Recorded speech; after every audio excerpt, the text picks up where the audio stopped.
Hello everyone, welcome to VIP edu sir. मेरा नाम विपुल है और ये है क्वांटिटी एप्टीट्यूड अर्थमेटिक सीरीज जिसका आज है डे 3, जिसमें हम लोग अर्थमेटिक के टॉपिक्स को वन बाय वन करके कवर कर रहे हैं। और जैसा कि आप सभी को पता है, इससे पहले डे 1 और डे 2 ऑलरेडी आ चुके हैं। इसमें हम लोगों ने स्टार्ट किया था परसेंटेज टॉपिक से, और परसेंटेज का आज ये है पार्ट 3। इससे पहले percentage part 1 part 2 arithmetic day 1 day 2 में आ चुके हैं। अगर आप लोगों ने नहीं देखा है जाकर देख सकते हैं, इसका लिंक मिल जाएगा आपको डिस्क्रिप्शन बॉक्स में और हमारे आई बटन पे जाकर के जरूर से देख लें। मैं आपको बता दूं, ये जो वीडियो सीरीज है इसमें हम लोग अर्थमेटिक के टॉपिक को वन बाय वन करके कवर कर रहे हैं। और ये वीडियो सीरीज उन सभी गवर्नमेंट कॉम्पिटिटिव एग्जाम्स के लिए हेल्पफुल है जहाँ पे क्वांटिटेटिव क्वेश्चंस आते हैं। और क्वांटिटेटिव में क्वेश्चंस जो आते हैं वहाँ पे आपको अर्थमेटिक के क्वेश्चंस बहुत बहुत देखने को मिलेंगे। अगर आप एसएससी किसी भी एग्जाम में अपीयर होने जा रहे हैं, एसएससी का सीजीएल एग्जाम जो कि अभी होने वाला है, एसएससी सीएचएसएल, एसएससी सीपीओ, इन सभी एग्जाम्स के लिए ये वीडियो सीरीज बहुत ही हेल्पफुल है। बैंकिंग एग्जाम की बात करें, SBI clerk, SBI PO, IPS clerk, IPS PO, इन सभी के लिए ये वीडियो सीरीज बहुत ही इंपॉर्टेंट है।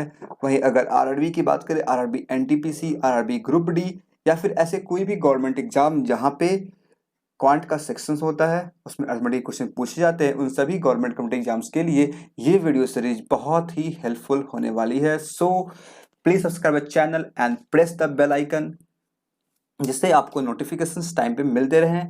अगर आप हमारा टेलीग्राम ग्रुप ज्वाइन नहीं किए हैं, टेलीग्राम ग्रुप को ज्वाइन कर सकते हैं, वहाँ पे आपको नोटिफिकेशंस मिल जाएंगी। टेलीग्राम चैनल हमारा है @VIP एडुसर्व, एक मिनट, एडुसर्व। और दूसरा हमारा जो टेलीग्राम ग्रुप है उसका नाम है क्वांट A to Z। इन दोनों ग्रुप को आप ज्वाइन कर सकते हैं, यहाँ पे आपको नोटिफिकेशंस टाइम टू टाइम मिल जाएंगे। तो आज हम लोग इस डे 3 में क्या करने वाले हैं वो मैं आपको बता देता हूँ। आज हम लोग, जैसा कि आपको पता है कि डे 1 डे 2 आ चुका है, जिसमें मैंने आपको पहले बताया था कि हम लोग यहाँ पे बिल्कुल बेसिक लेवल से क्वेश्चंस को स्टार्ट करेंगे। और पार्ट 1 अब पार्ट 2 में आपने देखा भी होगा, बेसिक लेवल के क्वेश्चंस थे और फिर हम लोग अपने क्वेश्चंस लेवल को आगे बढ़ाते जा रहे थे। और आज ये क्या हमारा, आज है हमारा डे 3 परसेंटेज का पार्ट 3, जिसमें हम लोग कुल मिलाकर के 10 क्वेश्चन सॉल्व करने वाले हैं। और ये 10 क्वेश्चन जो हैं ये इसके लेवल काफी अच्छे हैं, आप देख सकते हैं। चलिए सीधा क्वेश्चन को सॉल्व करते हैं। इससे पहले ये हमारा डे 1 था और ये था हमारा डे 2। इसका लिंक मिल जाएगा आपको डिस्क्रिप्शन बॉक्स में, जाकर के देख ले, ठीक है। तो ये रहा हमारे सामने क्वेश्चन नंबर 1 डे 3 का। In an examination 65% students failed in maths. 65% student जो हैं वो मैथ्स में फेल कर गए। 75% student failed in English, English में फेल कर गए। While 52% student failed in both the subject. और 52% जो स्टूडेंट है वो दोनों सब्जेक्ट में फेल किए हैं। If 48 students passed in the both the subject, then find the number, total number of student appeared in the examination. तो कितने स्टूडेंट्स अपीयर हुए थे एग्जाम में, ये हमें यहाँ पे पता करना है। जब कभी ऐसा कोई क्वेश्चन आए जिसमें हमें मिक्स डेटा मिलता है, वहाँ पे हम लोग वेन डायग्राम का यूज करके क्वेश्चन को आसानी से सॉल्व कर सकते हैं। जहाँ पे हमें कुछ ऐसा पता चले, कुछ पार्ट मैथ्स में है, कुछ पार्ट इंग्लिश में है, ऐसे करके दिया गया हो, वहाँ पे हम लोग वेन डायग्राम का यूज करते हैं और क्वेश्चन को आसानी से सॉल्व कर लेते हैं। आइए देखते हैं कैसे करते हैं सॉल्व। हम लोगों ने एक सर्कल बनाया, वेन बनाया, जिसे हम लोगों ने क्या बोला, ये वेन जो है रिप्रेजेंट करेगा मैथ्स को, ठीक है। फिर हम लोगों ने यहाँ पे सेकंड बनाया, सेकंड सर्कल या वेन इस तरह से बनाना है कि दोनों कुछ पार्ट दोनों का इंटरसेक्ट कर जाए, ठीक है। ये मैथ्स का हो गया और ये किसका हो जाएगा, ये हो जाएगा इंग्लिश का, ठीक है। क्या बोला गया है, 65% स्टूडेंट्स जो हैं वो मैथ्स में फेल किए, यानी कि मैथ्स में कितने फेल किए, 65%, वो हम लोगों ने यहाँ पे लिख लिया। फिर 75% स्टूडेंट किसमें फेल किए, इंग्लिश में, वो हम लोगों ने यहाँ पे लिख लिया, ठीक है। ये जो सर्कल दिख रहा है आपको, ये पूरा क्या है, ये आपको रिप्रेजेंट कर रहा है मैथ्स को। और सेकेंड सर्कल जो है, ये सर्कल ये रिप्रेजेंट कर रहा है इंग्लिश को। लेकिन अगर हम सिर्फ इस एरिया की बात करें, अगर हम लोग सिर्फ और सिर्फ इस एरिया की बात करें, 1 मिनट, अगर हम लोग सिर्फ और सिर्फ इस एरिया की बात करें, इतने दूर की बात करें, तो ये जो एरिया है हमें ये क्या बताएगा, ये बताएगा ओनली इंग्लिश को, सॉरी ओनली मैथ्स को। ये किसको बताएगा, ये बताएगा ओनली मैथ्स को। सिमिलरली अगर हम लोग बात करें इधर, ये जो एरिया है जो सिर्फ और सिर्फ इधर है, राइट हैंड साइड में है, ये बताएगा हमें किस है, ये बताएगा सिर्फ और सिर्फ इंग्लिश को। यानी ये हो गया हमारा ओनली मैथ्स और ये हो गया हमारा ओनली इंग्लिश। आई थिंक ये आपको समझ में आ गया होगा। और यहाँ पे क्या दिया गया है, 52% स्टूडेंट्स जो है वो बोथ में फेल करते हैं। ये जो एरिया दोनों में कॉमन है, ये जो एरिया है जो दोनों में कॉमन है, यानी कि अगर हम देखें ये जो एरिया दिख रहा है हमें, ये एरिया किस कैसा है, दोनों में कॉमन है, तो ये किस में आ जाएगा, ये रिप्रेजेंट करेगा बोथ को, बोथ मैथ्स एंड इंग्लिश। ठीक है, तो इसी तरीके से हम क्या करेंगे, यहाँ पे वेन डायग्राम में जो डेटा हमें यहाँ पे मिलेगा उसे यहाँ पे फिल कर देंगे। ठीक है, तो इससे मैं अब इरेज कर रहा हूँ। आई होप आप लोगों को समझ में आ गया होगा किस तरह से हम लोग वेन डायग्राम में लेते हैं।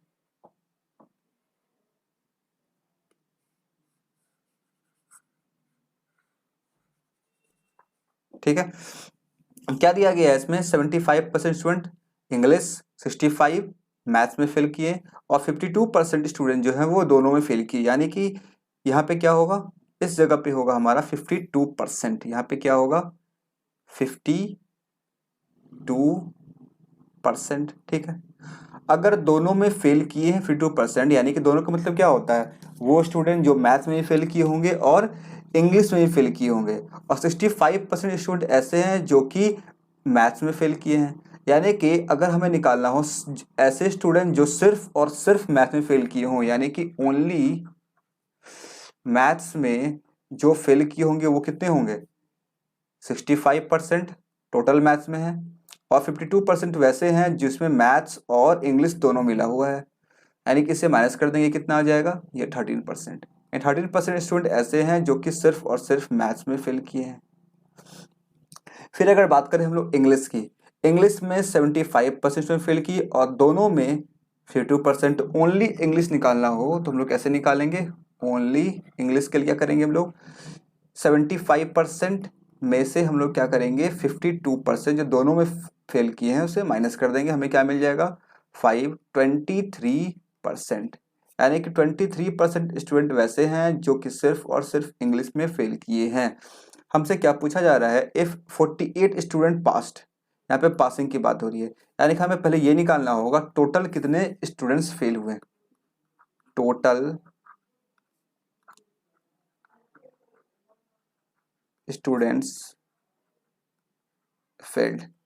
इंग्लिश में, सॉरी मैथ्स में 13%, दोनों में 52%, सिर्फ इंग्लिश में 23%। तीनों को अगर सम कर दे 50, 20, 70, 10, 80 और 3, 2, 5 और 3, 8, यानी कि 88% स्टूडेंट्स ऐसे हैं जो कि फेल कर चुके हैं। यानी कि पास कितने करेंगे, 100% स्टूडेंट अगर अपीयर हुए एग्जाम में तो स्टूडेंट जो पास होंगे कितने हो जाएंगे, 100 माइनस 88%, यानी कि 12% स्टूडेंट जो है वो एग्जाम में पास कर गए। क्या दिया गया, 48 स्टूडेंट्स पास्ड, यानी कि यहाँ जो 12% की जो वैल्यू है वो क्वेश्चन में दी गई है 48 के बराबर। यानी कि 1% कितना हो जाएगा, ये हो जाएगा 12 4 जा 48, 4, यानी कि 100% कितना हो जाएगा, 100 से मल्टीप्लाई कर देंगे 4 को, यानी कि 400। यानी कि टोटल स्टूडेंट कितने अपीयर हुए एग्जाम में, 400 स्टूडेंट जो हैं वो टोटल अपीयर हुए, और यही हमसे पूछा गया था क्वेश्चन में, हम लोगों ने यहाँ पे फाइंड आउट भी कर लिया है। आई होप ये समझ में आया होगा कैसे हम लोगों ने इस क्वेश्चन को सॉल्व किया। ऐसे क्वेश्चंस एग्जाम में अक्सर पूछे जाते हैं, यहाँ तक कि कलर के मेंस एग्जाम में भी आपको ऐसे क्वेश्चन देखने को मिल जाएंगे। इसे आप वेन डायग्राम के थ्रू सॉल्व करते हैं तो काफी आसानी से सॉल्व कर पाएंगे। आई थिंक आपको समझ में आया होगा क्वेश्चन को सॉल्व कैसे करते हैं।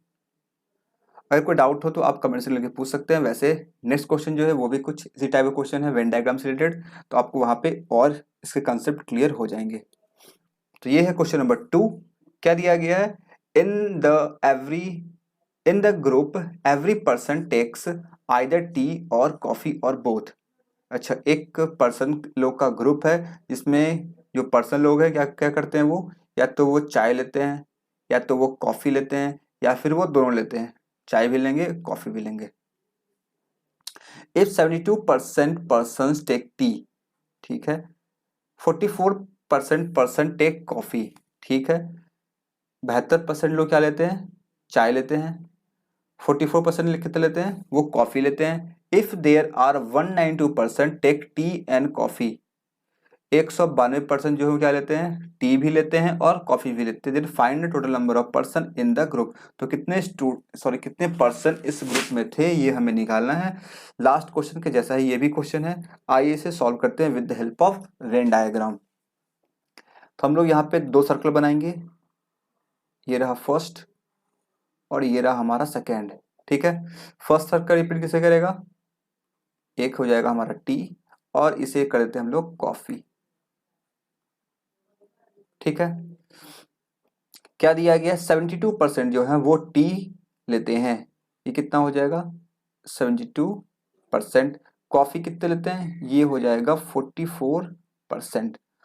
और ये दिया गया है कि 192% ऐसे हैं जो कि टी एंड कॉफी दोनों लेते हैं, यानी कि 192% कुछ इधर पे हमारे आएंगे। Find the total number of person in the group, तो कितने पर्सन इस ग्रुप में थे ये हमें पता करना है। टोटल पर्सन कितने होंगे, टोटल पर्सन ये तो होंगे हमारे 100%, सिंपल सी बात है। जो टोटल होगा वो क्या होगा, 100 के बराबर होगा, 100% के बराबर। यानी कि यहां से अगर देखें हम लोग, कितने लोग ऐसे हैं जो कि क्या लिए, टी लिए या फिर कॉफी लिए, टी लिए या फिर कॉफी लिए, वो तो यहाँ पे दिया गया है 72% प्लस 44%। इसका मतलब क्या हुआ, इसका मतलब ये हुआ दोनों को अगर ऐड कर दे 7 4 11 116% जो है वो क्या है, वो टी और कॉफी। अगर हम बात करें यहाँ पे किस चीज की, अगर यहाँ बात करें हम लोग टी, ऐसे पर्सन जो टी भी लेते हैं और कॉफी भी लेते हैं, दोनों लेते हैं, तो वो कितने हो जाएंगे, जो पर्सन एक्स्ट्रा हैं, कुछ पर्सन ऐसे होंगे जो कि टी भी ले रहे होंगे और कॉफी भी ले रहे होंगे। हम लोगों ने यहाँ पे क्या किया, इन दोनों को लिया है, या फिर टी या फिर कॉफी। इसका मतलब कुछ पर्सन जो रहेंगे दोनों लेते होंगे वो भी इसमें ऐड हो गए हैं। यानी क्या करना पड़ेगा हमें, 116% में से अगर हम लोग टोटल पर्सन को माइनस कर दे तो हमें क्या मिल जाएगा, ऐसे पर्सन जो कि टी और कॉफी बोथ लेते हैं, यानी कि कितने परसेंट जाएंगे, 16%। 16% ऐसे लोग हैं जो क्या लेते हैं, टी और कॉफी बोथ लेते हैं। और यहाँ पे क्वेश्चन में क्या दिया गया है, ऐसे पर्सन कितने हैं, ऐसे पर्सन हैं 192, जो बीच का ये पोर्शन है ये कितने लोग हैं, ये 192% है, यानी कि 16% जो है इसकी वैल्यू कितनी हो जाएगी, 192। और अगर हम लोग कैंसिल करें तो 1% वैल्यू कितना आ जाएगा, 16 में 16 और 2 12, 1% का वैल्यू कितना आ गया, 12 आ गया। हमसे क्या पूछा गया है, total number of person in the group कितने हैं, 100% है, यानी कि हम लोग इसे 100 बना देंगे, 100 से मल्टीप्लाई कर देंगे बोथ साइड, ये कितना हो जाएगा, ये आ जाएगा 1200। यानी कि इस ग्रुप में कितने मेंबर थे, इसमें 1200 मेंबर थे, 1200 पर्सन जो थे वो इस ग्रुप में थे। आई होप ये समझ में आया होगा। जिस तरह से हम लोगों ने इसे भी वेन डायग्राम की हेल्प से सॉल्व किया। पिछले क्वेश्चन इस क्वेश्चन में फर्क क्या था, पिछले क्वेश्चन में क्या था कि कुछ स्टूडेंट पास कर रहे थे और कुछ ने फेल कर रहे थे। यहाँ पे क्या था, यहाँ पे जितने भी पर्सन है सारे के सारे या तो चाय लेते हैं या तो कॉफी लेते हैं या तो दोनों लेते हैं। यहाँ पे कोई ऐसे पर्सन नहीं थे जो कि कुछ नहीं ले रहे हो, ना तो चाय ले रहे हो ना तो कॉफी ले रहे हो, ऐसे यहाँ पे कोई पर्सन नहीं थे। तो पिछले क्वेश्चन में क्या था, कुछ स्टूडेंट फेल कर रहे थे। तो ये दोनों क्वेश्चन में ये थोड़ा सा डिफरेंस था। आई होप ये समझ में आया होगा। अगर कुछ भी समझ में नहीं आया है तो कमेंट सेक्शन में लिख के पूछ सकते हैं, और अगर समझ में आ रहा है तो वीडियो को लाइक जरूर से करें, दोस्तों के साथ शेयर भी करें। आगे बढ़ते हैं क्वेश्चन नंबर 3 की तरफ। क्या दिया गया है, a student appeared in exam, एक स्टूडेंट है जो कि किसी एग्जाम में अपीयर हुआ। The paper contain 3 section, paper में क्या था, 3 सेक्शन था। कौन कौन सा, क्वांट, रीजनिंग एंड इंग्लिश, जो हमारे किसी भी बैंक एग्जाम के पेपर में होता है, ठीक है। The percentage marks in English was equal to the average of the percentage marks in all the 3 section. क्या दिया गया है, जो परसेंटेज हमारे इंग्लिश में था वो किसके बराबर है, average of the percentage marks in all the 3 section, तीनों सेक्शंस के एवरेज के बराबर है इंग्लिश का परसेंटेज। ठीक है। Coincidentally, if we reverse the digit of the percentage marks in quant, अच्छा अगर हम लोग क्वांट के मार्क्स को, परसेंटेज मार्क्स को रिवर्स करें डिजिट को, तो वो क्या हो जाएगा, we get the percentage marks of reasoning. अच्छा, तो किसके बराबर आ जाएगा वो, रीजनिंग के बराबर आ जाएगा। मतलब कहने का अगर हमें क्वांट में 75% आए हैं तो रीजनिंग में कितना हो जाएगा 57। कब, कैसा, क्यों, क्योंकि इसको हम लोगों ने यहाँ पे रिवर्स कर दिया, ऐसा यहाँ पे दिया गया है, जस्ट एग्जांपल। ठीक है। आगे तो क्या दिया गया, the percentage marks in English could be, तो इंग्लिश में कितने मार्क्स आएंगे ये हमसे पूछा जा रहा है। तो कैसे निकालेंगे हम लोग, किस तरह सॉल्व करेंगे। यहाँ पे 3 सेक्शन दिया गया है, ध्यान से देखना इस क्वेश्चन को, अच्छा क्वेश्चन है। Percentage in English could be पूछा जा रहा है, इसमें से कौन सा इंग्लिश का परसेंटेज हो सकता है ये हमसे पूछा जा रहा है। यहाँ पे 3 सेक्शन है, कौन कौन सा, एक है क्वांट, दूसरा क्या है, दूसरा है रीजनिंग, और तो तीसरा सेक्शन हमारे पास कौन सा है, ये है इंग्लिश का। ठीक है, ये हमें क्लियर दिख रहा है, क्वेश्चन में दिया गया है। अगर हम लोग क्वांट में मान लेते हैं कि 2 डिजिट है, एक्स वाई परसेंटेज यहाँ पे हमें मिला, एक्स वाई परसेंट। ठीक है, इसे कैसे लिखेंगे हम लोग, इसे लिखेंगे 10x प्लस वाई परसेंट, ऐसे लिखते हैं हम लोग, क्योंकि ये आपको पता होना चाहिए 10x का मतलब क्या होता है। ये अगर 2 डिजिट हमारे पास है, लेट से हमारे पास से एक परसेंटेज वैल्यू है 57%, इसका मतलब क्या होता है 5 इंटू 10 प्लस 7%, ये होता है ना। तो यहाँ पे अगर एक्स वाई लिखा हुआ है तो क्या हो जाएगा, एक्स का मल्टीप्लाई 10 से हो जाएगा और प्लस वाई हो जाएगा, वही हम लोग यहाँ पे लिखा है 10x प्लस वाई परसेंट। ठीक है, ये समझ में आ गया कैसे लिखा गया यहाँ पे। और क्या दिया गया था, अगर हम लोग इसके डिजिट का रिवर्स कर देते हैं क्या होता है, वो परसेंटेज रीजनिंग का हो जाता है। तो इसके डिजिट को रिवर्स कर देंगे तो ये क्या आ जाएगा, ये आ जाएगा वाई एक्स परसेंट, यानी कि 10y प्लस एक्स परसेंट। और इंग्लिश का परसेंटेज यहाँ पे दिया नहीं गया है, मान लेते हैं इंग्लिश में A% मार्क्स इसे आते हैं। ठीक है, अब क्या दिया जा रहा है यहाँ पे कि एवरेज जो है इंग्लिश का जो परसेंटेज है, यानी कि A%, इंग्लिश का परसेंट क्या है A%, ये किसके बराबर है, ये तीनों का एवरेज के बराबर है, यानी कि 10x plus Y plus 10y plus X plus A, इन तीनों को 3 से अगर डिवाइड कर दे तो हमें जो मिलेगा वो क्या हो जाएगा, वो ए का परसेंटेज हमें मिल जाएगा। ये सभी का सभी परसेंटेज में ही है। ठीक है, सभी किसमें है, परसेंटेज में ही है। यहाँ से अगर सॉल्व करें हमें क्या मिलेगा, इससे a/3 को इधर भेज दे अगर, तो a माइनस a/3 आ जाएगा। और इसे अगर ऐड करें, x को x से, y को y से, 10 प्लस 1 11x और 11y डिवाइड बाई 3, ये सॉल्व करेंगे क्या आ जाएगा, ये आ जाएगा 2a/3 equal to 11x plus 11y divide by 3। इस 3 से ये 3 कैंसिल हो जाएगा, तो हमें क्या मिलेगा, a का वैल्यू मिलेगा 11x प्लस वाई, ये हमें मिलेगा। लेकिन हमें x और y दोनों में से किसी का वैल्यू पता नहीं है। हमसे क्या पूछा गया, हमसे पूछा गया है a का वैल्यू, इंग्लिश का, इंग्लिश में कितने परसेंट मार्क्स आ सकते हैं। यहाँ पे कुछ ऑप्शंस दिए गए हैं, इसमें से हमें चूज करना होगा इसमें से कौन से मार्क्स आ सकते हैं। यहाँ पे हम क्या देख पा रहे हैं, यहाँ जो हमारा रिजल्ट आया है, ए का वैल्यू आया, ये कितना आया 11 इंटू एक्स प्लस वाई, यानी कि जो भी होगा यहाँ पे, जो भी होगा वो क्या होगा, 11 का मल्टीपल होगा। क्या होगा वो, 11 का मल्टीपल होगा। हमें देखना ये होगा, सॉरी यहाँ पे 2 भी आएगा, ये 2 यहाँ पे रह गया, यहाँ पे 2 आ जाएगा डिनोमिनेटर में। ठीक है, ये कैसा होगा, फिर भी ये 11 का मल्टीपल ही होगा। 11 का मल्टीपल यहाँ से ऑप्शन देख लेंगे, क्या 48 मल्टीपल होता है 11 का, नहीं है। 66, हाँ ये होता है। 69 नहीं है। 81 नहीं है, यानी कि ऑप्शन नंबर बी जो है ये हमारा राइट आंसर हो जाएगा। यही एक मात्र ऐसा ऑप्शन है जिसमें हमें क्या देखने को मिल रहा है, 11 का मल्टीपल देखने को मिल रहा है।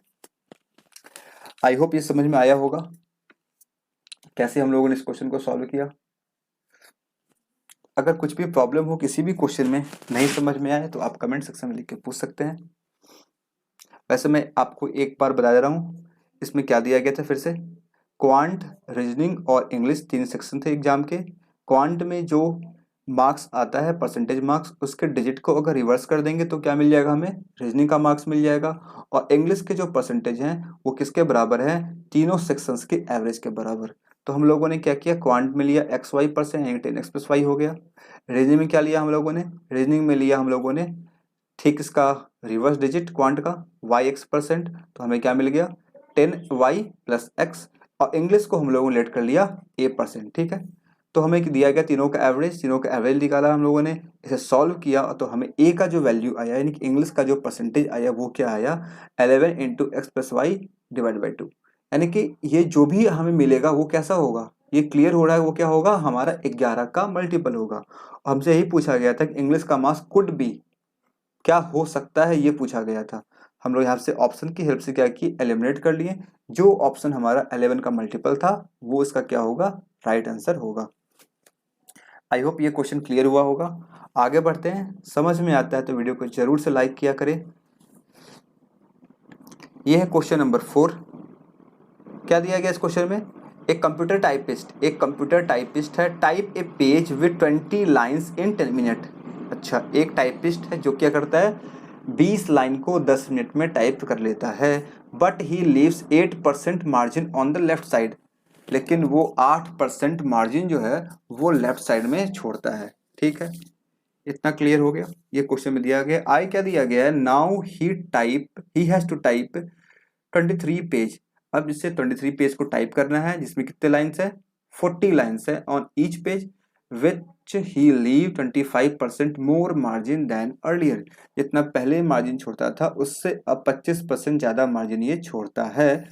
How much time is now required type the page. अब कितना समय लगेगा इस पूरे के पूरे 23 पेज को टाइप करने में, ये हमसे पूछा जा रहा है। काफी अच्छा क्वेश्चन है, देखते हैं कैसे हम लोग इसे सॉल्व कर सकते हैं। यहाँ पे कुछ कुछ चीज़ों की जो बात हो रही है वो यहाँ पे मैं मेंशन करने जा रहा हूँ। यहाँ पे सबसे पहली बात हो रही है कि जो टाइपिस्ट है क्या करता है, वो 20 लाइंस को टाइप करता है कितने देर में, 10 मिनट्स में। और 8% मार्जिन छोड़ता है, 8% मार्जिन छोड़ता है। इसका मतलब क्या हुआ, 8% मार्जिन मतलब वो 92% एरिया पे टाइप करता होगा। अगर ये हमारा पेज है, इसमें ये लेफ्ट साइड में इधर 8% मार्जिन छोड़ दिया, इसका मतलब ये अगर 8% है तो बाकी ये कितना हो जाएगा, ये कितना हो जाएगा, ये हो जाएगा 92%। यानी कि टाइप कहाँ करता है, ये सिर्फ और सिर्फ 92% एरिया में टाइप करता है, 92% एरिया में टाइप करता है। ठीक है, फिर क्या होता है, अब इसे टाइप कितना करना है। अभी ये बात हो रही थी सिर्फ ए पेज की, एक पेज का ये बात, तो यहाँ पे लिखा गया ए पेज। यहाँ पे कितने हैं, यहाँ पे 1 पेज है। लेकिन अब क्या करना है इसे, अब इसे 23 पेज को टाइप करना है। ठीक है, कितने लाइन है हर पेज में, इस बार 40 लाइन है। कितने लाइन है, 40 लाइन है। टाइम कितना लगेगा ये हमें निकालना है। और इस बार ये 25% मोर मार्जिन, यानी कि पहले अगर 8% करता था, 25% मोर मीन्स व्हाट, 1/4 होता है इसका परसेंटेज वैल्यू। 25% कितना होता है 1/4, यानी कि अब कितना ये करेगा 5/4% ये छोड़ेगा, यानी कि 4 2 टाइम जाएगा। और ये 10% मार्जिन छोड़ देगा। 10% अगर मार्जिन छोड़ता है लेफ्ट साइड में तो इसका मतलब वो कितना परसेंट एरिया में टाइप करेगा, 90% एरिया में वो टाइप करेगा। इतना हमें क्लियर हो गया। अब यहां से हम लोग कैसे निकालेंगे, 20%, तो 20 लाइन एक पेज है, 20 लाइन है, एक मिनट, हाँ 20 लाइन 1 पेज है, 1 लिखने का मतलब बनता नहीं है। 92% एरिया में ये टाइप करता है। टाइम कितना लगता है इससे, टाइम लगता है इसे 10 मिनट। ठीक है, इक्वल टू, अब कितना करना है इसे 23 पेज। यहाँ पे 1 पेज था, लिख दे रहे 1 पेज, कोई दिक्कत वाली बात है नहीं। 23 पेज, कितने लाइन्स हैं 40 लाइन्स। कितना परसेंट एरिया टाइप करना है इसको, 90% एरिया, डिवाइड बाई क्या, डिवाइड बाई जो टाइम यहाँ पे लगेगा। लेट्स से यहाँ पे हमें लगता है टी टाइम, यहाँ पे लिखेंगे टी टाइम।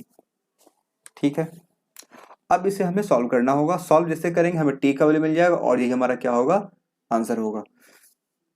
इससे ये कैंसिल हो जाएगा, 23 से ये हो जाएगा 4 टाइम्स, परसेंट से परसेंट कैंसिल हो जाएगा। 4 से देखें तो 4 2 जा 8, 8 से ये हो जाएगा 5 टाइम्स कैंसिल। यानी हमें क्या मिल गया, हमें मिल गया यहाँ से वैल्यू t इक्वल टू 9 5 जा 45, 450 मिनट। हमें t का वैल्यू क्या मिल गया, 450 मिनट। अगर हम चाहे इसे आवर में कन्वर्ट कर सकते हैं। कैसे करेंगे, 450 को हम लोग डिवाइड कर देंगे 60 से, 0 से 0 कैंसिल हो जाएगा और 6 से कितना ये कैंसिल हो जाएगा, 3 से 2 टाइम्स, 3 से ये 15 टाइम्स। यह मिल जाएगा 2 7 जा 14, 115 बाई 2, 7.5 आवर, 7.5 घंटे का समय लगेगा इस कंप्यूटर टाइपिस्ट को 23 पेज टाइप करने में। आई होप ये क्लियर हुआ होगा कैसे हम लोगों ने इस क्वेश्चन को सॉल्व किया।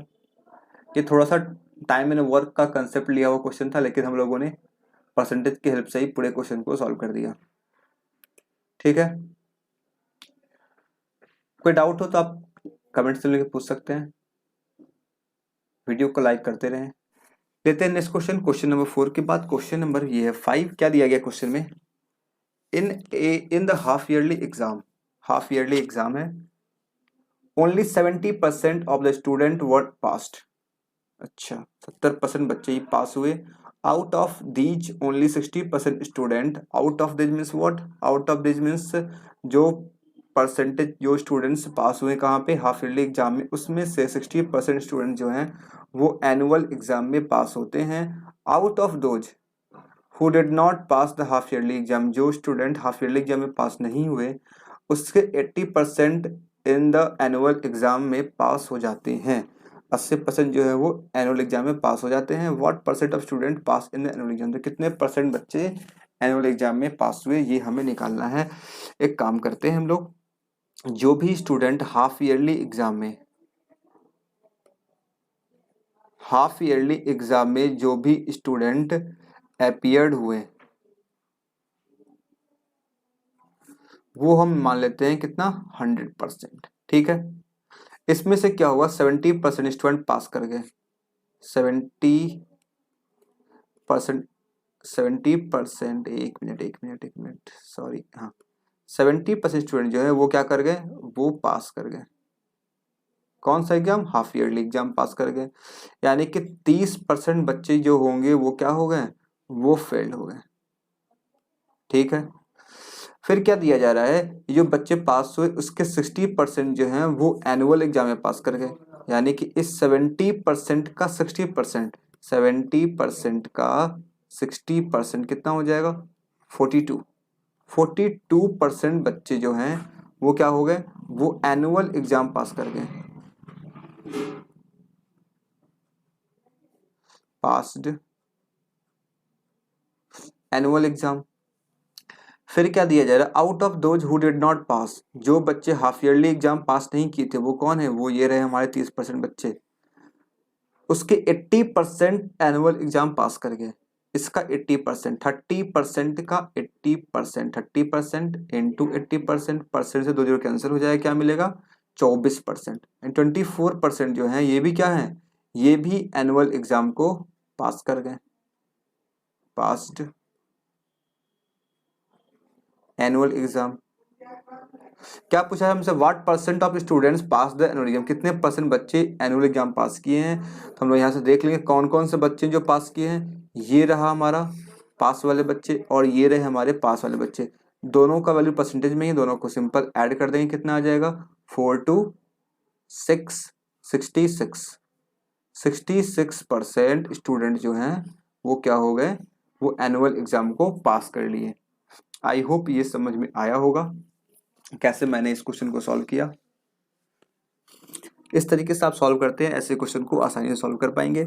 इधर अगर आपसे क्वेश्चन में कुछ भी पूछा जाता, कितने परसेंट बच्चे पास कर रहे हैं, कितने परसेंट बच्चे फेल कर रहे हैं एनुअल एग्जाम या फिर हाफ ईयरली एग्जाम, वो सारे वैल्यूज आप यहाँ से फाइंड आउट कर पाते हैं। ठीक है, तो आगे बढ़ते हैं नेक्स्ट क्वेश्चन की तरफ। क्वेश्चन नंबर क्या है, क्वेश्चन नंबर 5 के बाद क्वेश्चन नंबर 6 क्या दिया गया है, the amount of the work in A leather factory is increased by 50%। 50% से क्या हुआ, वर्क यहाँ पे इंक्रीज कर गया है। 50% से क्या हुआ, वर्क जो है वो फैक्ट्री में इंक्रीज कर गया। By what percent is it necessary to increase the number of worker to complete the new amount of work in previously planned time if the productivity of the new labor is 25% more? Productivity जो है new labour का 25% से बढ़ गया, इसका मतलब क्या है, इफिशियंसी। इफिशियंसी जो है वो क्या हो गया है, वो नए लेबर का 25% ज्यादा हो गया पहले वाले लेबर से। और क्या दिया जा रहा है, तो जितना टाइम पहले प्लान किया गया था, जिस समय में पहले पूरे काम को कंप्लीट करना था, उसी सेम टाइम में काम को कंप्लीट करने के लिए अब कितने वर्कर्स को और हमें यहाँ पे लेना होगा। ठीक है, इंक्रीज द नंबर ऑफ, कितने वर्कर्स हमें बढ़ाने होंगे, ये हमसे यहाँ पे पूछा गया है।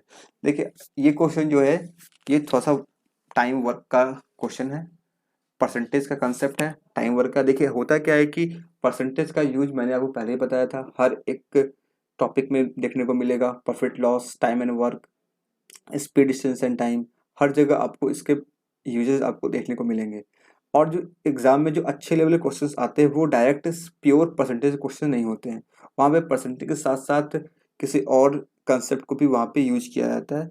तो जब क्वेश्चंस के लेवल को आप इंक्रीज करेंगे तो आपके क्वेश्चन जो है वो थोड़ा सा कहीं ना किसी और टॉपिक से थोड़ा ना थोड़ा वहाँ पे उसमें चले जाएंगे। ठीक है, तो हम लोग क्वेश्चन को सॉल्व करेंगे बिल्कुल परसेंटेज की हेल्प से ही, और कुछ यहाँ पे खास यूज करने वाले नहीं है। हाँ, जहाँ पे जो जरूरत पड़ेगी किसी कंसेप्ट की, छोटे मोटे कंसेप्ट थोड़े बहुत, वो मैं आपको यहाँ पे साथ साथ क्लियर कर चलूंगा। ठीक है, तो यहाँ पे क्या दिया गया है कि इफिशियंसी इंक्रीज कर दिया गया। तो हम लोग देखते हैं कैसे हैं, पहले क्या था और अब क्या है। दो सीन देखेंगे, पहले क्या था और अब क्या है। यहाँ पे पहले देखिए वर्क, सबसे पहले क्वेश्चन में वर्क दिया गया है, तो वर्क जो है 50% से इंक्रीज हो गया। यहाँ लिख रहे हैं पहले का बाद, और यहाँ लिखेंगे हम लोग बाद की बात को, यानी कि नए सिनेरियो की बात करेंगे। 50% से वर्क इंक्रीज कर गया। 50% का फ्रैक्शन वैल्यू क्या होता है, ये होता है 1/2। यानी कि अगर वर्क पहले 2 था, अब कितना हो गया, अब ये 3 हो गया। ठीक है, इफिशियंसी,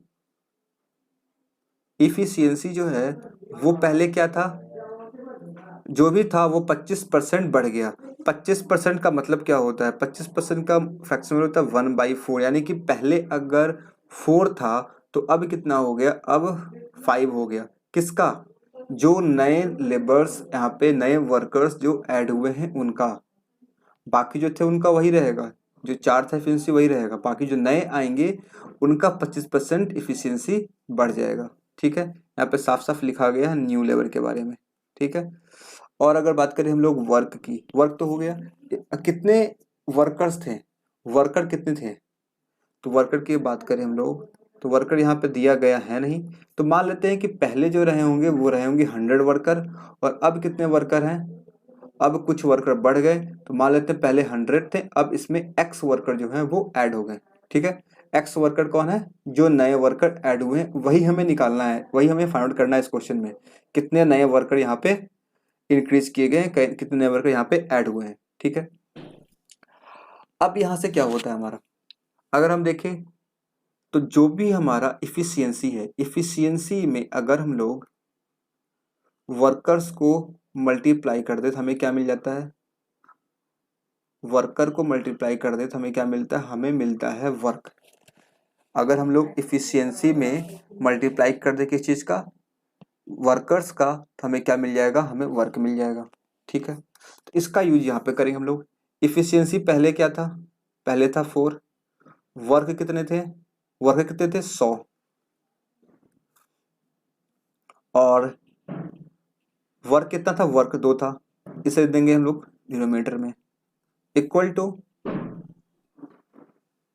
यहाँ पे कितने वर्कर है, यहाँ पे अब 100 प्लस एक्स वर्कर हैं। ठीक है, ये जो 100 वर्कर हैं, ये यहाँ पे बिल्कुल समझने की चीज है, यहाँ जो ये 100 वर्कर हैं, ये कौन वर्कर हैं, जो वर्कर पहले से थे, जो वर्कर यहाँ पे पहले से थे, और जो वर्कर पहले से थे उनका एफिशिएंसी कितना था, उनका एफिशिएंसी 4 था। यानी कि 100 वर्कर जो हैं उनका एफिशिएंसी 4 ही रहेगा। जो बाकी जो बचे हुए वर्कर है यानी कि एक्स वर्कर है, इनका एफिशिएंसी कितना हो जाएगा, इनका एफिशिएंसी होगा 5।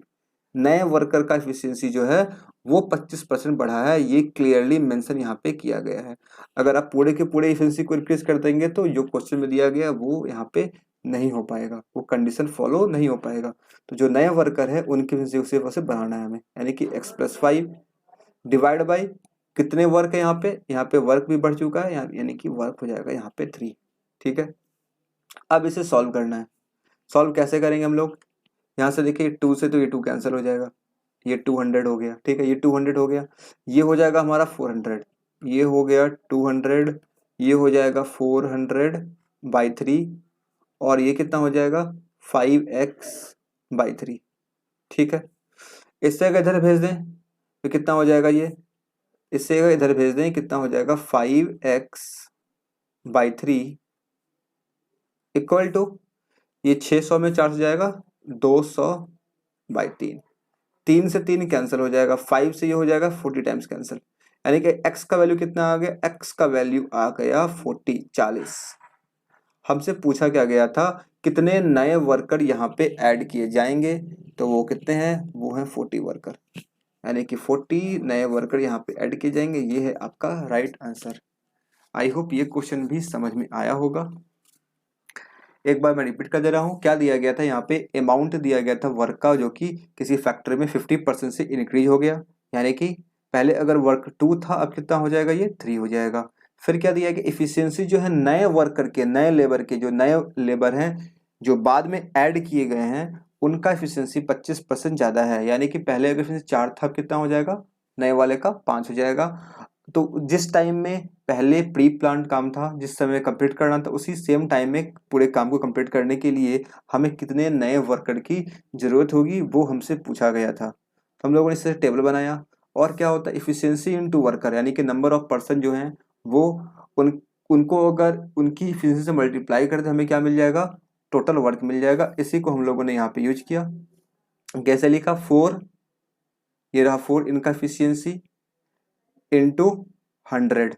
ठीक है, इंटू 100 क्या है, नंबर ऑफ वर्कर। वर्क क्या था, वर्क यहाँ पे 2 था, इस 2 को हम लोग इधर लिखें इक्वल टू के इस साइड में, बात वही होगा। अगर हम लोग इसके डिनोमिनेटर में लिखें सेम चीज़ है, कोई फर्क नहीं पड़ना चाहिए। अगर हम ऐसे लिखते हैं 4 इंटू 100 इक्वल टू 2, या फिर हम ऐसे लिख रहे हैं 4 इंटू 100/2 इक्वल टू 1, दोनों सेम चीज़ है। तो मैंने क्या किया, इसे यहीं पे लिख दिया एक की साइड में, पहले वाले कंडीशन को, और फिर हम लोगों ने यहाँ पे लिखा क्या, यहाँ पे हम लोगों ने लिखा है सेकंड कंडीशन को, वो क्या था, बादल कंडीशन, यानी कि कितने वर्कर थे यहाँ पे 100 प्लस एक्स वर्कर थे, एक्स वर्कर नहीं आए थे, यानी कि जो पुराने जो एक्स वर्कर थे, पुराने जो 100 वर्कर थे, जो एक मिनट, जो पुराने जो 100 वर्कर थे उनका इफिशिएंसी कितना रहा होगा, जो था पहले 4 से 4 से रहेगा, यानी कि 100 को 4 से मल्टीप्लाई कर दिए, और जो नए वर्कर यहाँ पे एक्स ऐड हुए हैं इनका इफिशिएंसी कितना हो जाएगा, नया इफिशिएंसी जो 5 है, यानी कि एक्स को 5 से मल्टीप्लाई किए डिवाइड बाई 3, 3 कहाँ से आया, यहाँ से वर्क से आया। इसको सॉल्व किए, हमारे पास क्या आया, एक्स का वैल्यू निकल के आ गया 40, और यही हमसे पूछा गया था कितने नए वर्कर यहाँ पे ऐड किए गए हैं, तो कितने वर्कर हैं, वो हैं 40 वर्कर्स। आई होप अब तो 100% क्लियर हो गया होगा, ये क्वेश्चन समझ में आ गया होगा। तो वीडियो को लाइक जरूर से करें, चैनल को सब्सक्राइब तक नहीं किए हैं चैनल को सब्सक्राइब करके बेल आइकन भी प्रेस करें। आगे बढ़ते हैं क्वेश्चन 6 के बाद, क्वेश्चन नंबर 7 देखते हैं क्या दिया गया है। आज मैंने काफ़ी क्वेश्चंस के लेवल को थोड़ा सा इंक्रीज किया है ताकि आप लोग समझ सके ऐसे क्वेश्चंस आपके एग्जाम में पूछे जाते हैं, तो आपसे ऐसे क्वेश्चन सॉल्व करना आपको आना चाहिए, और सॉल्व कैसे करते हैं उसका अप्रोच क्या होता है वो मैं आपको यहाँ बता रहा हूँ, इससे आप फॉलो कर सकते हैं। ये क्वेश्चन नंबर 7 क्या दिया गया है, the total cost of setting up a sugar cane factory is ₹1 crore. एक शुगर केन फैक्ट्री को सेटअप करने का जो कॉस्ट है वो कितना है, 1 करोड़ रुपया है, which produce 5000 ton per annum, 5000 ton प्रति वर्ष जो है यहाँ पे क्या होता है, प्रोडक्शन होता है शुगर का। Sugar is being sold at 18 rupees per KG, 18 रुपये पर केजी में इसको बेचा जाता है। Manufacturing cost including raw material 3.2 पर KG, labour and packaging charge 1.8 पर केजी, मेंटेनेंस एंड एक्सपेंस ₹2 पर केजी एंड जनरल एक्सपेंस ₹3 पर केजी। ये यहाँ पे दिया गया है, डिफरेंट डिफरेंट सेगमेंट में बांटा गया है किस तरह से इनका खर्चा आता है इनके फैक्ट्री में। And 20% taxes are being paid of the gross annual earning, जो भी अर्निंग होता है उसमें 20% इन्हें टैक्स भी देना पड़ता है। Then the net profit of the production of the factory per annum, तो नेट जो है प्रॉफिट कितना परसेंट होगा ये हमसे पूछा जा रहा है। नेट प्रॉफिट के बारे में पूछा जा रहा है, नेट प्रॉफिट कितना होगा, नॉट परसेंटेज प्रॉफिट पूछा जा रहा है। ठीक है, देखते हैं हम लोग क्या यहाँ पे कर सकते हैं। सबसे पहले हम ये देखिए, अगर यहाँ पे शुगर जो सेल होता है यानी कि selling price SP of sugar, simple concept है, यहाँ पे कोई प्रॉफिट लॉस कंसेप्ट यूज नहीं किया गया, सिंपल सी बात है। अगर आप ज़्यादा में बेचेंगे, कम में खरीदेंगे, तो आपको क्या होगा, आपको जो भी खर्चा आ रहा है, एक्सपेंस जो आपका हो रहा है मैन्युफैक्चरिंग में या किसी भी चीज़ में, वो आपका कहलाएगा कॉस्ट प्राइस। जिस पे आप सेल कर रहे हैं वो कहलाएगा सेलिंग प्राइस। और अगर सेलिंग प्राइस ज़्यादा होगा तो प्रॉफिट होगा, कम होगा तो लॉस हो जाएगा। बस सिंपल से इतना ही कंसेप्ट है यहाँ पे। एसपी ऑफ शुगर वो कितना दिया गया, ये दिया गया है 18 रुपये पर केजी, 1 केजी का 18 रुपये है। अब हमें ये देखना होगा मैन्युफैक्चर करने में, मतलब जो शुगर यहाँ मैन्युफैक्चर हो रहा है उसमें कितना खर्चा आ रहा है। तो सभी जो भी यहाँ पे दिए गए सभी को हम लोग ऐड कर देंगे। तो जो यहाँ पे मैन्युफैक्चरिंग कॉस्ट है, टोटल कॉस्ट लेते हैं, टोटल कॉस्ट ये कितना आएगा। सबसे पहले यहाँ पे दिया गया 3.2 रुपीज, ठीक है। फिर कितना है, लेबर एंड पैकेजिंग चार्ज है 1.8, ये रहा, तो ये लिख लेंगे हम 1.8। फिर क्या, मेंटेनेंस एंड यूटिलिटी एक्सपेंस ये है 2 रुपये, ठीक है। और जनरल एक्सपेंस कितना है 3 रुपये। सभी को हम लोग ऐड कर दे, कितना आ जाएगा 3.2 और 0.8, 4 1 5 6 7 8 9 10, यानी कि 10 रुपये, 10 रुपये प्रति केजी। यहाँ पे हमें क्या मिल रहा है, कॉस्ट आ रहा है। यानी कि हमें यहाँ पे क्या दिया गया है, 10 रुपये प्रति केजी कॉस्ट आ रहा है। और हम लोग कितने में सेल कर रहे हैं, 18 में सेल कर रहे हैं। यानी कि यहाँ पे प्रॉफिट कितने का हो रहा है, प्रॉफिट मतलब क्या, एसपी जितना ज़्यादा होगा, SP minus CP, SP minus cost, ये रहा हमारा सीपी है, ठीक है। दोनों को माइनस कितना आ जाएगा, 18 माइनस 10, ये आ जाएगा 8 रुपीज पर केजी। 8 रुपये पर केजी जो है वो क्या हो रहा है, हमें प्रॉफिट हो रहा है 8 रुपये पर केजी। यानी अगर हम देखें यहाँ से ध्यान से समझने की कोशिश करें तो ये हमें क्या दे रहा है, हमें यहाँ पे 20% जो है इसका टैक्स पे करना पड़ेगा। ये हमारा अर्निंग हुआ, अर्निंग का हमें यह क्या करना पड़ेगा, 20% टैक्स पे करना होगा। यानी कि हमें कितना बचेगा, हमारा प्रॉफिट कितना होगा, अगर 8 रुपये है 20 पर टैक्स पे कितना परसेंट बच गया, 80% हमारे पास बच गया। सॉल्व करेंगे यहाँ से कितना आ जाए, 8 8 या 64, यानी कि 6.4, यानी कि 6.4 रुपीज जो है वो पर केजी हमारे पास क्या आ रहा है, ये प्रॉफिट आ रहा है। ये तो हमारा अर्निंग था, ये क्या था, ये हमारा अर्निंग था। और ये क्या आ रहा है, हमारा नेट प्रॉफिट, नेट प्रॉफिट पर केजी से। और यहाँ पे कितना प्रोडक्शन हो रहा है, यहाँ पे 5000 टन का प्रोडक्शन हो रहा है। 5000 टन मतलब इसे हम लोग 5000 टन से मल्टीप्लाई कर देंगे, यानी कि 6.4 इंटू 5000। एक टन में कितने केजी होते हैं, एक टन में 100, एक टन में कितने केजी, एक टन में होते हैं हमारे कितने केजी, 1000 केजी। क्विंटल में 100 केजी और टन में 1000 केजी। मल्टीप्लाई कर देंगे कितना मिल जाएगा हमें, 5 6 30, 5 4 20, यानी कि 320। 320 पे कितना जीरो आ जाएगा, 1 2 3 4 5, 5 जीरो लगा देंगे, 1 2 3 4 5, 1 10 100 1000 10,000 लाख 10 लाख करोड़। यानी कि हम लोग कह सकते हैं यहाँ पे हमें 3.2 करोड़ रुपीज का क्या हो रहा है, नेट प्रॉफिट हमें हो रहा है। आई होप ये भी समझ में आया होगा। यहाँ जो 1 करोड़ दिया गया है ये फैक्ट्री का कॉस्ट सेटिंग है, सेटअप करने में खर्च आता है, तो वो उससे हमें मतलब नहीं, हमें एनुअल पूछा गया है। जो हमारा जो मैन्युफैक्चरिंग कॉस्ट होगा और जो हमारा नेट एक्सपेंस होगा उसे हम लोग यहाँ पे देखेंगे, ठीक है। आगे बढ़ते हैं 7 का क्वेश्चन नंबर 8 क्या दिया गया, 8 में in a village 3 people contested for the election. एक गांव है जहाँ पे 3 पीपल जो हैं इलेक्शन में कंटेस्ट किए, all the voters voted and no vote was invalid, मतलब जितने भी गांव में वोटर्स थे सभी लोगों ने वोट दिया और कोई भी वोट इनवैलिड नहीं हुआ, यानी कि सारे के सारे वोट जो दिए गए वो कैसे हैं, वो वैलिड वोट हैं। The losing candidate got 30% vote, losing candidate जो हार गया उसे कितना मिला, 30% vote. What could be the minimum possible what could be the minimal absolute margin of vote by which the winning candidate led by the nearest rival?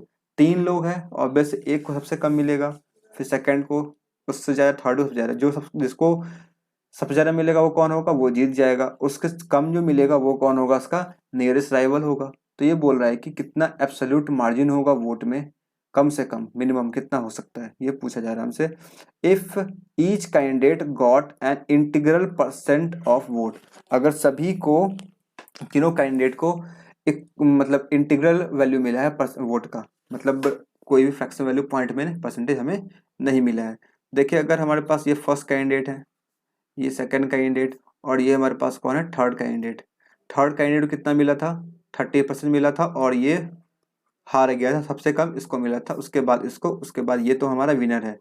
ये कौन है, ये तो हमारा विनर है और ये इसका राइवल है। ठीक है, अब हमें देखना होगा 30% अगर मिल गया इसे, कितना बच गया हमारे पास, हमारे पास 70% वोट बच गया, जो कि इन दोनों में क्या होगा, डिस्ट्रीब्यूट हो जाएगा। लेकिन हमें ये पता है ये जीता है, यानी कि इसे कितना मिलेगा, इससे ज्यादा मिलेगा, इससे कम मिलेगा। इससे ज्यादा मिलेगा, इससे कम मिलेगा, मतलब क्या, 35 करेंगे दोनों इक्वल हो जाएगा, दोनों इक्वल हो जाएगा, लेकिन ये जीतना चाहिए। 35 पॉइंट में हम लिख सकते नहीं, यहाँ पे लिखा गया इंटीग्रल वैल्यू लेना है, इंटीग्रल परसेंटेज लेना है, मतलब जो भी परसेंटेज वो किस में होगा, इंटीजर वैल्यू में होगा। अगर 35 लेते हैं दोनों क्या होता है, इक्वल हो जाता है। इससे अगर कर दे 36, इसे जिताना है हमें 36, इसे कितना करना पड़ेगा हमें, 34 करना पड़ेगा, तभी 70 होगा। यही हमारा पॉसिबल है मिनिमम का, सबसे कम मार्जिन का। 36% दिया जाए किसे, फर्स्ट को जो जीत गया है, और जो उसका नियरेस्ट राइवल है उसे कितना दिया जाए, 34%। तब ये क्या मिल जाएगा हमें, मिनिमम मार्जिन मिल जाएगा। ठीक है, ये तो हमें समझ में आ गया। यहां से अगर देखें दोनों के बीच परसेंटेज डिफरेंस कितना होगा, 2% का डिफरेंस हमें यहाँ पे देखने को मिल रहा है। दोनों के बीच कितना डिफरेंस है, 2% का मार्जिन है। लेकिन ये परसेंटेज मार्जिन हमसे क्या पूछा गया है, what could be the minimum absolute margin of vote by which the winner candidate led by the nearest rival. हमें वोट्स निकालना है, नॉट परसेंटेज। कितना वोट मिनिमम, कम से कम इससे मिला होगा। ठीक है, विनर कैंडिडेट और दोनों के बीच का मार्जिन हो सकता है। तो अगर हम देखें कितना हो सकता है टोटल वोट, टोटल वोट का 2% मार्जिन है, यानी कि टोटल वोट हमें कुछ ऐसा लेना होगा जिसका जो मार्जिन आए वो कैसा आए, इंटीग्रल वैल्यू आए, क्योंकि वोट हमेशा इंटीजर में होगा। कि कोई भी इंसान 1 वोट देगा, 2 वोट देगा, 3 वोट देगा, 5 देगा, 100 देगा, 1000 देगा, लेकिन कोई भी 2.5 वोट किसी को नहीं देगा। यानी कि हमें इतना क्लियर हो रहा है कि वोट जो होगा वो भी कैसा होगा, इंटीग्रल वैल्यू होगा। तो कौन सा ऐसा नंबर होगा जिसका 2% सबसे कम वैल्यू दे। सबसे छोटा इंटीजर क्या होता है, सबसे छोटा इंटीजर क्या क्या होता है, वो होता है 1। स्मॉलेस्ट इंटीजर, स्मॉलेस्ट इंटीजर की बात करें हम लोग तो वो क्या होता है, वो होता है 1 होता है। तो किसी भी नंबर का 2% जो है वो किसके बराबर हो, 1 के बराबर हो। तो टोटल वोट कितना होना चाहिए, टोटल वोट कितना हो सकता है, एक्स की वैल्यू निकालें, यहाँ से कितना आ जाएगा, यहाँ से अगर हम लोग एक्स के वैल्यू को निकाले तो 1 इंटू 100/2, यानी कि 50, यानी कि 50 टोटल वोटर्स अगर होंगे तो 1 आएगा सबसे मिनिमम। मिनिमम जो है मार्जिन कितना आएगा, वो 1 आएगा। इससे कम हम लोग ले सकते नहीं है, इससे कम से कोई हार सकता नहीं है, हमारा पॉइंट वैल्यू आ सकता नहीं है। यानी कि टोटल वोटर्स कितने होंगे, मिनिमम 50 होंगे। अगर क्वेश्चन में यही पूछा जाता आपसे कि minimum voters participated in the this election, इस इलेक्शन में कितने वोटर्स, कम से कम कितने वोटर पार्टिसिपेट किए होंगे, तो वो कितने हो जाएंगे, वो हो जाएंगे 50। अगर पूछा जा सकता है भी किसी भी एग्जाम में, तो वो आप यहाँ से निकाल सकते हैं, वो कितने होंगे 50। मार्जिन कितना वोट का होगा, तो मार्जिन होगा हमारे 1 वोट का। इसका आंसर कितना होगा इस क्वेश्चन का, वो होगा 1। और अगर परसेंटेज में पूछा जाए परसेंटेज मार्जिन कितना होगा, तो वो होगा 2%। ठीक है, आई होप ये क्वेश्चन समझ में आया होगा। 3 कैंडिडेट्स यहाँ पे दिए गए थे, जिसमें से जो लूजर था उसे कितने परसेंट आए थे, 30%। बाकी जो वोट बच गए 70%, वो क्या होंगे, बाकी दोनों में डिस्ट्रीब्यूट होंगे फर्स्ट और सेकंड पोजीशन वाले में।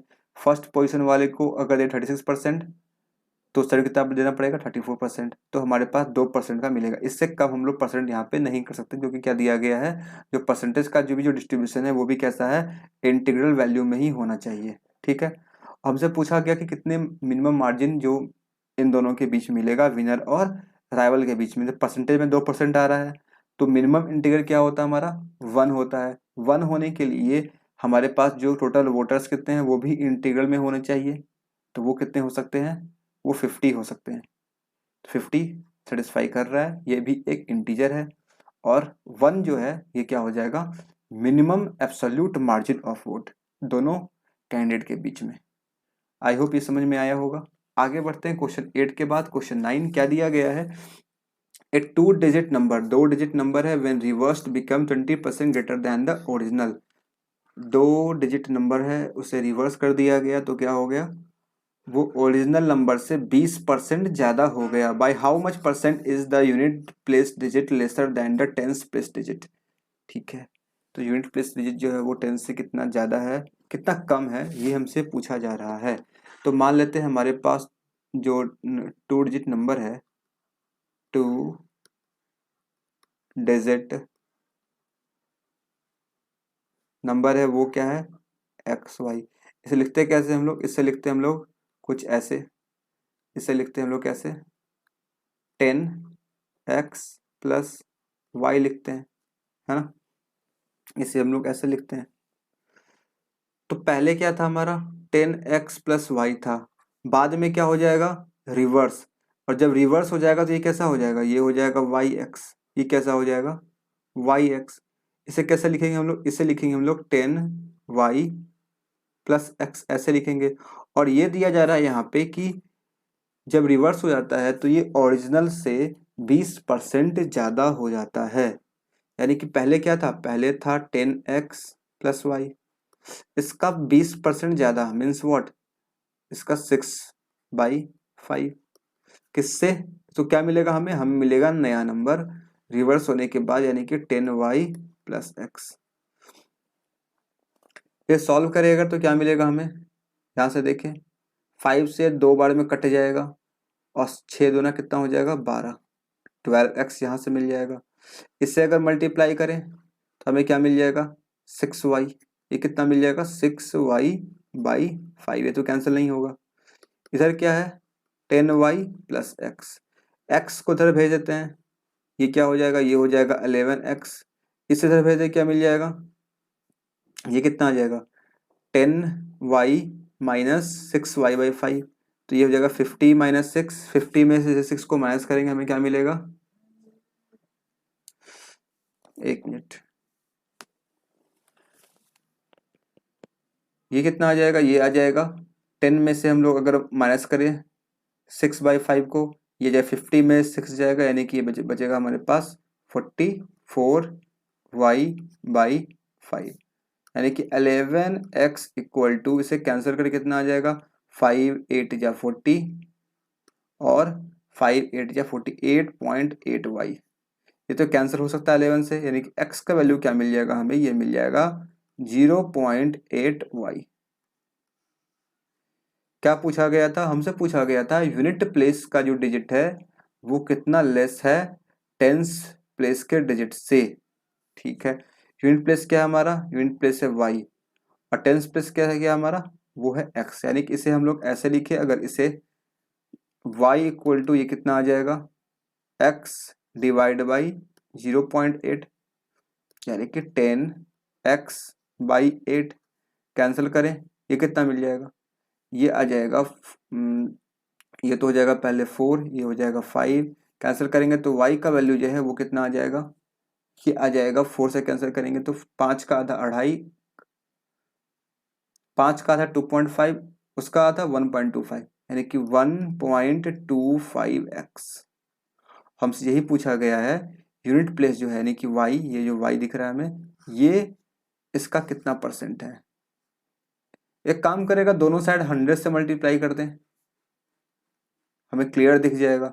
ये कितना आ जाएगा, ये आ जाएगा 100y इक्वल टू 125x, यानी क्लियर हमें दिख रहा है कितना ज्यादा है इससे, ये इससे 25% ज्यादा है। तो इसका आंसर क्या हो जाएगा, 25%। आई होप आपको ये समझ में आया होगा।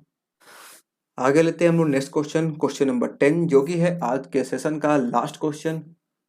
आई होप अब तक आपको जो भी क्वेश्चन मैंने यहाँ पे सॉल्व की आपको समझ में आए होंगे। ये क्वेश्चन 10 सॉल्व करते हैं। क्या दिया गया है, x is inversely proportional to y, ठीक है, ये रहा x और ये इसका इनवर्सली प्रोपोर्शनल y के, ठीक है। x इंक्रीज बाय 37.5%, 37.5% का फ्रैक्शन वैल्यू कितना होता है, ये होता है 3/8, ठीक है। यानी कि x जो है वो 3/8 से बढ़ गया, यानी कि 8 में 3 जोड़ देंगे 11, यानी कि x कितना हो गया, अब 11x/8 हो गया, ठीक है। तो y कितना हो जाएगा, तो y में भी हम मल्टीप्लाई करने कितना से, 11/8 से मल्टीप्लाई करना पड़ेगा। ये कैसा आ जाएगा, 11x/8, ये कितना हो जाएगा 1/8/11y, यानी कि y ये हो गया और x ये हो गया। क्या पूछा जा रहा है, percentage change in the value of y। y पहले क्या था, पहले तो y था, अब कितना हो गया, अब हो गया 8y/11। कितना का अंतर आया, दोनों को माइनस कर देंगे, दोनों को माइनस क्या मिलेगा, 11 से 8 जाएगा तो ये बचेगा 3y/11। परसेंटेज पूछा गया है, यहाँ पे y से मल्टीप्लाई करेंगे इंटू 100 करेंगे, y से y कैंसल, ये आ रहा 3/11। 1/11 कितना होता है, हमें पता है ये होता है 9.09%। फ्रैक्शन वैल्यू 1/11 का ये कितना, ये 3/11 है कि 3 से मल्टीप्लाई कर देंगे इसे, कितना आ जाएगा 27.27%। ये हो गया आपका आंसर 27.27%। आई होप ये समझ में आया होगा। अभी हम लोगों ने यहाँ पे अर्थमेटिक डे 3 में हम लोगों ने यहाँ पे कुल मिलाकर के 10 क्वेश्चन सॉल्व किए, काफ़ी अच्छे लेवल के ये 10 क्वेश्चंस थे। आई होप आपको ये सभी क्वेश्चंस अच्छे ढंग से समझ में आए होंगे। अगर किसी भी क्वेश्चन में कुछ भी डाउट है तो आप कमेंट सेक्शन में लिख के पूछ सकते हैं, और सेशंस कैसा लगा फीडबैक ज़रूर दें कमेंट सेक्शन में, या फिर आप हमारे टेलीग्राम चैनल पे वहाँ भी आप बता सकते हैं आपको क्वेश्चन पसंद आ रहा है, क्वेश्चन समझ में आ रहा है या नहीं आ रहा है, या कोई भी प्रॉब्लम हो रही है वो आप वहाँ पर डिस्कस कर सकते हैं। तो ये था हमारा डे 1 और डे 2। अगर आप लोगों ने नहीं देखा है जाके जरूर से देख लें, इसका लिंक आपको मिल जाएगा डिस्क्रिप्शन बॉक्स में, और हमारा एक बटन यहाँ पे होता है आई बटन, आई बना होता है यहाँ पे, इस पे भी आप क्लिक करेंगे तो आपको यहाँ पे कुछ वीडियोस के लिंक मिल जाएंगे, जिसमें आपको ये सभी लिंक्स और कुछ पुराने वीडियोस के लिंक वहाँ मिल जाएंगे जिसे आप देख सकते हैं। और हमारे चैनल को जरूर सब्सक्राइब करें, बेल आइकन को जरूर से प्रेस करें, नोटिफिकेशन आपका ऑन हो जाएगा ताकि जब भी वीडियो हमारे आएंगे वो आप तक पहुंच पाएंगे। वीडियो पसंद आए हैं जरूर से लाइक करें, दोस्तों के साथ शेयर करें। ये हमारा फेसबुक का पेज है, इसे आप फॉलो कर सकते हैं, ये इंस्टाग्राम हैंडल है, यहाँ भी आप जुड़ सकते हैं, और ये हमारा है टेलीग्राम चैनल, टेलीग्राम ग्रुप, और एक और ग्रुप है हमारा @quant_A2z, इन दोनों ग्रुप को आप ज्वाइन कर सकते हैं। So thank you for watching this video, keep smiling always. मिलते हैं हम लोग फिर डे 4 में।